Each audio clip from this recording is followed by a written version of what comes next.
기계공학과의 설명을 맡은 윤승혁이라고 합니다.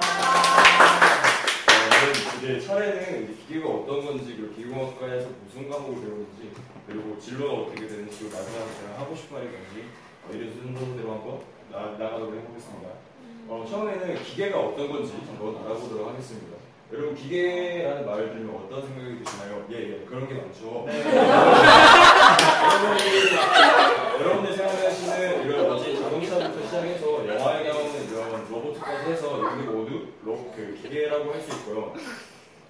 이제 기계가 이제 크기에서는 시작하면 이런 작은 기어에서부터 옛날에 옷을 만들던 이런 방식기, 그리고 최근에 이르러서는 이런 우주 탐사선까지 우리는 모두 기계라는 범주에 들어간다고 보시면 될 것 같고요. 우리 기계공학과는 이러한 기계가 어떻게 만들어지는지, 어떤 원인으로 움직이게 되는지, 그리고 어떻게 하면 우리가 이것들을 더 잘 이용할 수 있는지에 대해서 배우는 학과라고 생각하시면 될 것 같아요.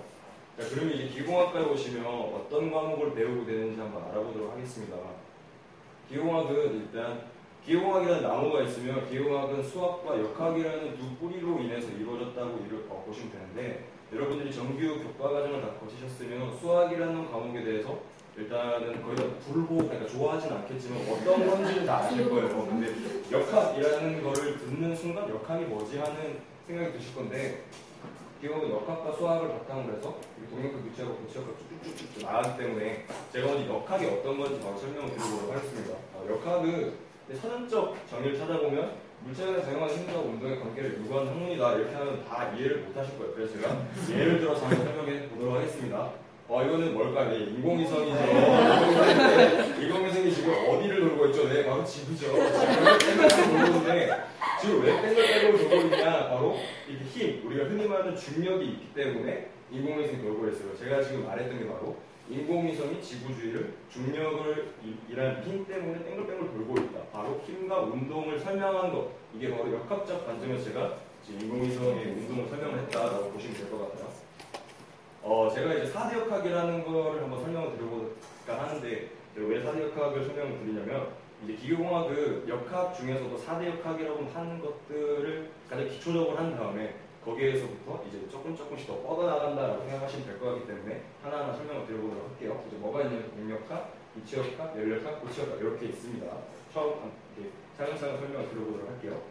처음에는 동력학이에요. 동력학의 한문 뜻을 찾아보면 움직일 동자의 역학을 합쳐서 움직이는 것에 대한 역학의권이 하는 생각을 다들 하실 거예요. 근데 딱 동력학 다이나믹 책을 딱 펴자마자 보일 수 있는 이런 이제 굉장히 요거보다 솔직히 더 어려운 것들 많이 보게 돼서 매달 이렇게 헛된 시간이 정말 어려워서 이게 진짜 막 이렇게 좌절을 되게 많이 하는데, 제가 한번 쉬운 예를 한번 가지고 와 설명을 드려보도록 하겠습니다. 여러분들 야구에 대해서 야구 경기 다 한 번쯤 보셨을 것 같아요. 네. 그죠? 네. 근데 혹시 해설자들이 어떤 얘기 하는지 들어보셨나요? 네, 그렇죠. 막 해설자들이 뭐라고 얘기하냐면 공이 이렇게 왔는데 무슨 뒤끝이 좋았다, 혹은 뭐 타자가 이렇게 타이밍이 늦었다, 이렇게 약간 추상적인 언어로 모든 걸 설명했다는 걸 기억하실 수 있을 거예요. 근데 타자가 이렇게 치면 공이 날아가는데 공이 안타가 될 수도 있고 홈런이 될 수도 있고 땅볼이 될 수도 있는데, 그걸 예측하는 게 어떻게 하냐면 동력학적 관점에서 어떻게 하냐면 몇 뉴턴의 힘으로 공을 뭐 어떻게 쳤기 때문에 뭐 포물선 운동을 하는데 포물선 운동은 어디에서 가장 높은 그 높이를 가지고 우리가 몇 미터까지 갈게 될 것인가를 즉 숫자를 이용해서 체계적으로 객관적으로 한번 예상해보는 학문 동력학이라고 생각하시면 될 것 같아요. 다음으로 유체역학에 대해서 한번 말씀드려보도록 할게요. 유체하면 어떤 것들이 가장 먼저 떠오르나요? 네, 바로 물이랑 이렇게 공기가 또 이게 동영상에 그냥 넘어가도록 하겠습니다. 네. 아까 전에 쳤던 공이 이렇게 있어요. 근데 여러분 알다시피 쭉 날아가면서 맨 처음에 쳤을 때보다 날아가는 속도가 늦어지죠. 왜냐하면 이게 뭐죠? 네, 바로 공기저항이죠. 공기저항이 생겨서 공이 느려지게 되는데, 우리가 유체학을 배우면 이런 물이나 공기 같은 유체가 어떻게 공에 작용을 할 것이며 어떤 힘으로 어떤 방향으로 이렇게 작용할 것인지 저희가 배우게 되고, 또 그런 것들을 이용하는 것은 어떻게 할 것이며 그걸 이기기 위해서는 우리가 어떻게 해야 될 것인가 등을 객관적이고 수치적으로 하고 예측해보고 알아내기 위하여 배우는 과목이라고 생각하시면 될 것 같아요. 다음으로 연력학에 대해서 한번 알아보도록 할게요. 연력학 하면 어떤 게 떠오르시나요? 혹시 떠오르시는 그런 단어랄까라는 게 있을 수 없죠. 여러분들 이게 연력학 제3 3법칙이라고 하는 건데 혹시 연락학제 3법칙에 대해서 들어갔다라고 하면 이제 공학적으로 이제 모든 걸 배울 준비가 되셨다고 생각하시면 될 것 같은데 연락학제 3법칙들은 무슨 말이냐면 한마디로 법칙이에요. 한마디로 이때까지 이러한 법칙 이외에 사례가 한 번도 있은 적이 없었고 또 이때까지부터 해서 나중에 있을 때까지 이제까지 발견된 거에 의한 것뿐만 아니라 발견될 것들도 이 법칙에 어긋나는 것들은 바로 없을 것이다 하는 것들이 법칙인데 여러분들이 이 3법칙을 모두 알고 계시면 나중에 연락학을 배우는데 굉장히 유용하겠지만 여러분들이 지금 이걸 알 리가 없기 때문에 제가 한번 예시 한번 가지고 와보도록 하겠습니다.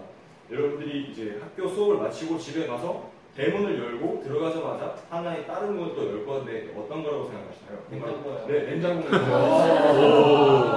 냉장고를 열 건데 그리고 혹시 오늘 학교에 오면서 뭐를 타고 오신 분 계신가요? 버스. 네, 뭐 혹시 걸어온 분이 없다면 차나 버스를 타고 오셨을 건데 이런 차나 버스 안에 있는 엔진 여러분들이 보시는 이런 냉장고의 엔진 같은 것들은 모두 연력학적 지식들이 굉장히 많이 동원된 그 기계라고 보시면 될 것 같아요. 특히 엔진 같은 경우는 뭐 연력학뿐만이 아니라 아까 전에 배웠던 뭐 동력학이라든지 다른 모든 기계과의 그런 학문들이 집약되어 있는 어떤 그런 집약체적 물건이라고 보시면 될 것 같은데 우리가 연력학에 오게 되면 이런 것들이 어떻게 응용을 하게 돼서 우리가 이런 것들을 이용할 수 있는지 또 만들 수 있는 것인지에 대해서 조금 더 체계적이고 이렇게 학문적으로 배우는 과목이라고 생각하시면 될 것 같아요. 다음은 고체역학이에요. 고체역학은 한마디로 고체에 대한 역학이겠거니라는 이제 예측을 하실 수 있을 건데 이렇게 수많은 재료들 중에 우리는 간단한 것들, 즉 고체에 대해서 한번 배워보는 게 고체역학이에요. 여러분들 몸에 가장 가까이 붙어 있는 게 지금 뭘까요? 네, 옷 말고는 바로 의자가 여러분들 몸에 붙어 있을 거예요. 근데 의자가 어떻게 하면 여러분들 다 경험이 있으실 건데 의자를 가방을 걸었어요. 의자의 가방을. 근데 의자가 넘어진 적이 있을 거고, 그죠? 이렇게 의자 그냥 가방을 거는데 버틴 적이 있을 거고, 혹은 혹시 여러분들이 조금 무겁다가 이렇게 의자가 부서지는 수가 있을 건데, 네.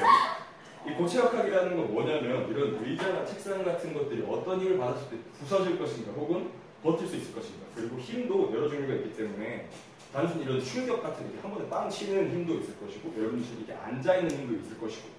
혹은 이런 것들이 우리가 이제 회전이라고 하는 토크라고 하는데 그런 것들 했을 때 아까 전에 가방을 놨을 때 이게 이렇게 쓰러지지 않고 버틸 수 있는 것도 바로 다 고체역학에서 배우게 된답니다. 만약에 고체역학적 지식 없이 건물을 설계하게 되면 굉장히 비싼 돈이 들어가거나 혹은 건물 같은 것들이 무너짐으로 인해서 굉장히 큰 사고가 발생할 수도 있답니다.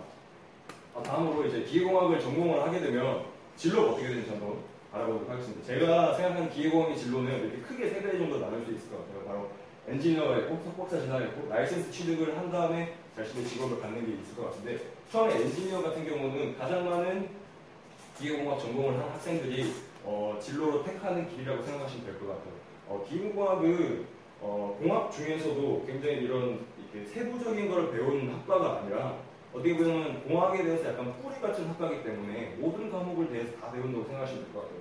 그래서 오히려 여러분들이 생각하시는 그 엔지니어링이라는 회사든지 어떤 회사든지 간에 기계공학을 필요로 하지 않는 회사가 오히려 더 없다고 보시면 될 것 같기 때문에 여러분들 혹은 뭐 이렇게 취업을 하거나 이런 엔지니어로서의 길을 가는 데는 기계공학이 가장 적합하다고 생각이 되면서 또 이렇게 엔지니어로 가는 산업 역군으로서의 일을 한번 생각해 보일 수도 있다고 생각을 하고요. 다음은 석박사 진학을 해서 하는 길인데 여러분들이 뭐 교수를 하거나 뭐 연구원을 하거나 하는 길은 모두 다 석박사 진학을 해서 이렇게 박사 타이틀을 따지 않으면 솔직히 말해서 굉장히 어렵다고 보시면 될 것 같아요. 이런 석박사 진학의 장단점을 이렇게 간략하게 말씀을 드리면 장점은 이제 자기가 하고 싶은 분야를 어떻게 하면 더 잘할 수 있을지, 즉 자기가 하고 싶은 거에 대해서 직업으로 가질 수 있는 장점이 있는 반면에 이건 단점이 될 수도 있고 장점이 될 수도 있지만 자기가 하고 싶은 공부를 오래 하면 그게 장점이 될 수가 있겠지만 자기가 하기 싫은 공부를 오래 해야 되는 것도 단점이 될 수도 있고 한마디로 공부를 되게 오래 해야 되고 시간이 오래된다라는 단점이 있을 수 있다고 봅니다.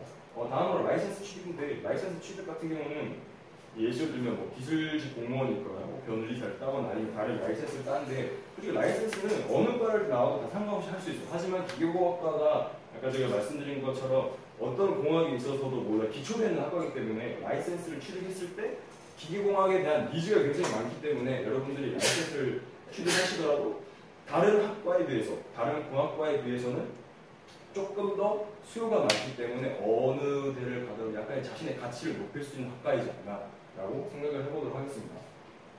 다음으로 제가 하고 싶은 말 한번 말씀드려보도록 할게요. 여러분들 이 그래프를 보신 적 있으신가요? 당연히 없으시겠죠. 근데 이거를 다 본 적이 있으실 거예요. 이게 뭘까요? 네? 비행기죠. 근데 아까 전에 보셨던 그래프가 뭐냐면 이 비행기가 가라앉지 않고 뜰 수 있는 것들 중에 하나의 발견. 어떻게 보면 그 레이놀즈라는 사람이 한 발견, 한마디로 그런 법칙을 발견했기 때문에 뜰 수 있는 것들 무수히 많은 법칙 중에 하나를 제가 가지고 온 그림이었는데 아까 전에는 여기서 알 수 있는 게 뭐냐면 혹시 제가 지금 했던 기계공학에 관한 예시들 중에 여러분들 삶 속에서 본 적이 한 번도 없다라는 거는 트랜스포머나 로봇 빼고 아무것도 없을 거예요. 비행기부터 시작해서. 그러니까 제가 드리고 싶은 말씀이 뭐냐면 여러분들 주위에 있는 이런 현상을 보고 내가 왜 이런 현상이 생겼는지 약간의 의문이 생긴다. 그리고 그 의문을 해소하고 싶다. 혹은 의문을 해소하는 데서 즐거움을 느낀다라고 하시면 공학 계열에 이제 진학을 하거나 기계공학에 가서 여러분들이 그런 걸 전공을 하는 데는 굉장히 무리가 없을 것이고 또 적성에도 맞을 수도 있다. 그렇기 때문에 이러한 자신의 특성이 있으면 이렇게 고려를 좀 해봤으면 좋겠다라고 생각해서 말씀드리는 거거든요. 이건 스티븐 호킹의 한 말인데 우리의 관심을 지구에서 벌어지는 일에만 기울인다. 그건 인간 정신은 제한 이변이나 다름없다라고 이렇게 말을 해요. 이게 제가 시간을 혹시 이렇게 아폴로 13호가 몇 년도에 달에 도착했는지 아시는 분 계신가요? 네, 바로 1969년도에 아폴로 13호가 달에 도착을 했는데 생각을 해보세요. 지금 이렇게 숫자로만 받아들이지 말고 몇 년 전인지 한번 생각을 해보셔야 돼요. 거의 40~50년도 전에 미국은 유인 우주선을 심지어 달에 착륙을 시켰는데 우리는 작년인가 재작년인가 나로 하나 이렇게 발사를 시키면서도 그게 몇 번인가 실패를 하고 심지어 러시아 기술을 받아왔음에도 불구하고 이렇게 폭발하는 걸 보면 우리나라의 그 과학 기술력이 얼마나 어떻게 보면 떨어져 있다는 걸 느낄 수 있을 거예요. 하지만 또 하나의 긍정적인 면을 바라본다면 여러분들이 기계공학을 전공을 하시고 그런 뭐 석박사를 따셔서 이런 데 연구를 하신다면 어떻게 보면 여러분들이 우리나라의 과학기술 우주 연구를 조금 더 발전시킬 수 있는 여지도 많다는 뜻이 될 수 있겠죠. 그렇기 때문에 여러분들이 혹시 이런 데 관심이 있으시다면 기계공학을 전공을 하셔서 뜻을 가지고 그 길로 나아가셨으면 좋겠습니다. 이상으로 발표 마치겠습니다.